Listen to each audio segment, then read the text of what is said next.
ডিমের এই জাল জাল পিঠা কে কে পছন্দ করেন? আমার কাছে তো খুবই ভালো লাগে। আসসালামু আলাইকুম।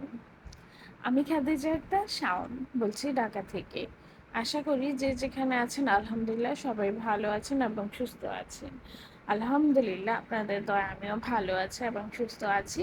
আর আজকে কিন্তু আমি ব্লগ না, আজকে একটা রেসিপি নিয়ে আসলাম। আর রেসিপিতে কোনটা কি পরিমাণ দিচ্ছি আমি সবই বলে দিচ্ছি।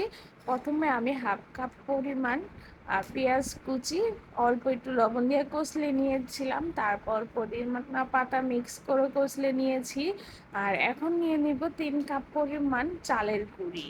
আর চালের গুঁড়িটা কিন্তু আমার শুকনা, বাজার থেকে কিনে আনা হয়েছে। আর এখন অল্প অল্প পরিমাণে পানি দিব আর একটা শক্ত করে মাখিয়ে নিব।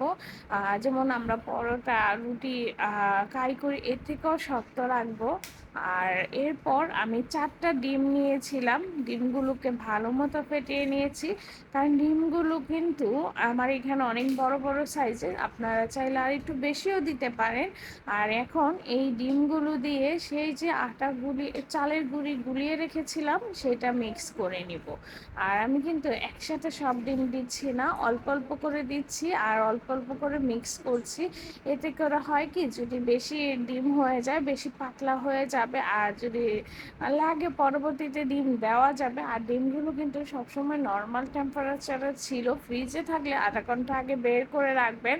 আর ওই যে কাঁচামরিচ দেখেছেন, আমি কিন্তু কাঁচামরিচটা এখন দিব না, যেহেতু বেবি আছে, বেবি খাবে। তো আমি কাঁচামরিচটা একটু পরে দিব।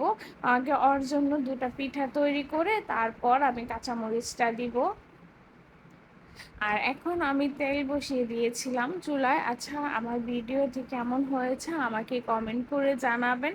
আর কে কে এই পিঠাটা ট্রাই করেছেন বা খান আমাকে কিন্তু কমেন্ট করবেন। আমার কাছে কিন্তু খুবই ভালো লাগে।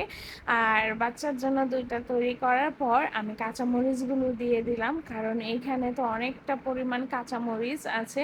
আর যেহেতু জায়রার বাবার ঠান্ডা লেগেছে আর আমারও খুবই ভালো লাগে ঝাল, আর ও পছন্দ করে, সেজন্য আমি ঝাল ঝাল করেই তৈরি করে নিব। আর সব কিছু কিন্তু ডিটেলসে আপনাদের দিয়ে দিলাম। আর আপনারা কিন্তু গোনানোর পর লবণটা অবশ্যই চেক করে নেবেন।